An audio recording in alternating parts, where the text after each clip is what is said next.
बड़े मियाँ छोटे मियाँ उस टॉफ़ी की तरह है जो शुरू में जीभ पे रखते ही मीठापन छोड़ने की कोशिश करती है, लेकिन उसके ख़त्म होने तक मुंह में सिर्फ खटास रह जाती है। बड़े मियाँ छोटे मियाँ की शुरुआत में भारत का एक ज़रूरी हथियार चोरी हो जाता है। चुराने वाला खुद को प्रलय बताता है, कहता है कि उसका इरादा पूरे हिंदुस्तान को घुटनों पर लाने का है। ऐसे में इंडियन फोर्स अपने 2 कोर्ट मार्शल हुए जवान को बुलाती है। फिरोज और राकेश इनके ऑफिशियल नाम हैं, लेकिन सब उन्हें फ्रेंडी और रॉकी बुलाते हैं। एक मिशन की वजह से उनके नाम से बड़े मियाँ और छोटे मियाँ भी जुड़ जाता है। खैर, ये दोनों कैसे उस हथियार को वापस लाएंगे, उसमें ऐसा क्या है कि पूरे हिंदुस्तान पर खतरा मंडरा रहा है, यही फिल्म की कहानी है। अली अब्बास जफ़र ने अपनी फिल्म में 2 एलिमेंट्स को साथ लाने की कोशिश की है। पहला है अक्षय कुमार और टाइगर श्रॉफ और दूसरा है एक्शन और कॉमेडी। कुछ हद तक इन दोनों चीज़ों में कामयाब भी हुए और कमी भी छूट गई। अक्षय और टाइगर ऐसे ऑफिसर बने हैं जिनका आपस में लव हेट टाइप रिलेशनशिप है। दोनों एक दूसरे पर तंज कसते रहते हैं, टांग खींचते हैं, लेकिन मिशन के लिए हमेशा साथ हो जाते हैं। फिल्म के फर्स्ट हाफ में जैसे कॉमेडी पंचेस थे, वो अपना काम भी करते हैं। बस उनके साथ एक मसला है। फ्रेंडी और रॉकी अपना एक मिशन शुरू करने वाले हैं। तब टाइगर का किरदार रॉकी कहता है कि मैं पबजी शुरू करता हूँ। फ्रेंडी तुरंत पलटकर कहता है चाइनीज़ गेम। देशद्रोही मिशन पूरा होता है। रॉकी कहता है कि पबजी ने 16 मारी, फौजी ने कितने मारी। आपको याद आता है कि कोरोना पैंडेमिक के दौरान पबजी को बैन कर दिया गया था। तब अक्षय ने फौजी नाम का गेम शुरू किया। ये उसी को कॉल बैक था। खैर, एक और जगह फ्रेंडी फिर हेरा फेरी के राजू वाला पोज देता है। एक जगह टाइगर कहता है कि टेररिज्म में भी नेपोटिज्म होता है। वहाँ मौजूद सभी लोग उन्हें देखने लगते हैं। ऐसे सीन्स पर क्वींस हंसी आती है, लेकिन फिर लगता है कि यहाँ ह्यूमर निकलवाने के लिए मेटा रेफरेंसिंग का इस्तेमाल हुआ, यानी किरदार की जगह एक्टर पर कमेंट्री करके ऑडियंस से रिएक्शन निकलवाना।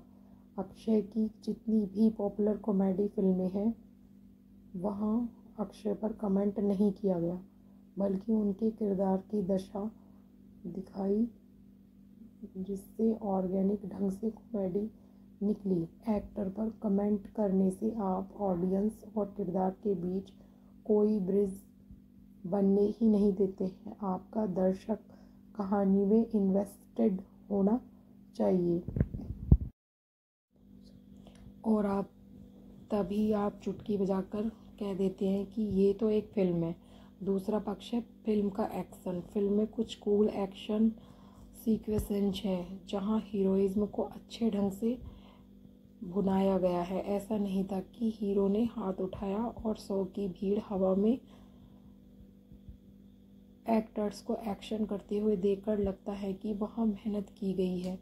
बस कुछ जगह एक्शन सीन्स के बीच में कंटिन्यूटी टूटती है, लेकिन वो इतने बड़े फ़र्क की तरह नहीं लगता कि सीन का मज़ा ख़राब हो। फ्रेंडी और रॉकी के पहले एक्शन सीन को बड़ा बनाया गया, फिर चाहे वो बमबारी हो या फिर hand to hand combat action के मामले में टाइगर श्रॉफ और अक्षय कुमार का सही इस्तेमाल हुआ है। बस दिक्कत ये है कि ऐसे सीन चुनिंदा मोमेंट्स बनकर रह जाते हैं।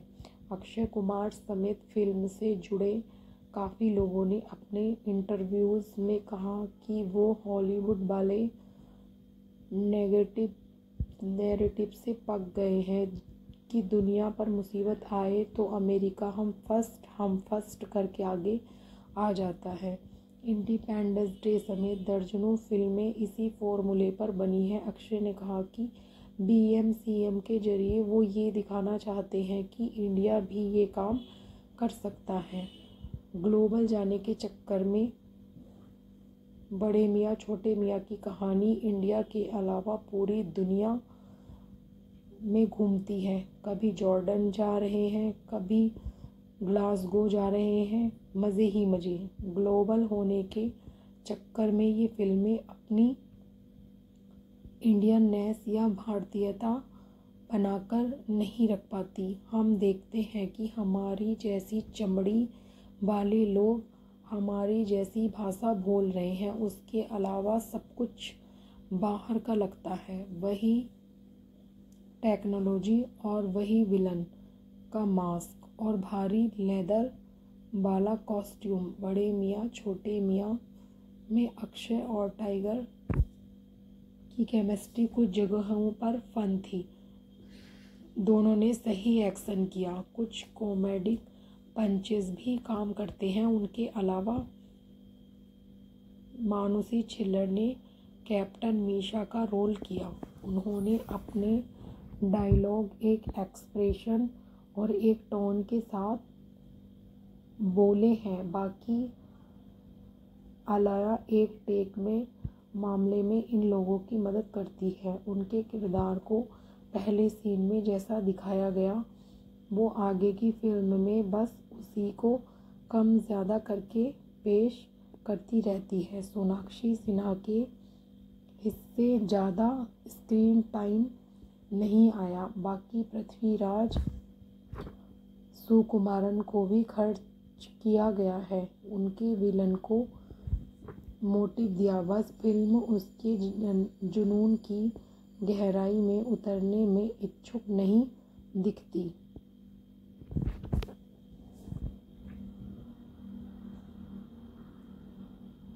BMCM के मेकर्स से बस इतना ही कहना है कि अगर आपको अपनी फिल्मों पर यकीन था तो इसकी लंबाई के साथ समझौता नहीं करना चाहिए था। क्लाइमैक्स इतना खटखट होकर निकलता है कि कोई इम्पैक्ट नहीं छोड़ता। उसके बाद एक लाइन का मोनोलॉग आता है और पिक्चर ख़त्म। क्रेडिट्स आ रहे हैं, लोग अपनी सीटों से उठ रहे हैं। इस बात पर किसी का ध्यान नहीं जाता कि पोस्ट क्रेडिट्स में मेकर्स ने 2 गाने चिपकाकर अपने कर्तव्य से छुट्टी पा ली। उनका ऐसा ही रवैया फिल्म के बाकी गानों को लेकर भी था। वो गाने जिनकी बोल इरशाद कामिल ने लिखे और विशाल मिश्रा ने म्यूजिक दिया। इन गानों का रिटेंशन बस 15 सेकंड वाली रील के बराबर।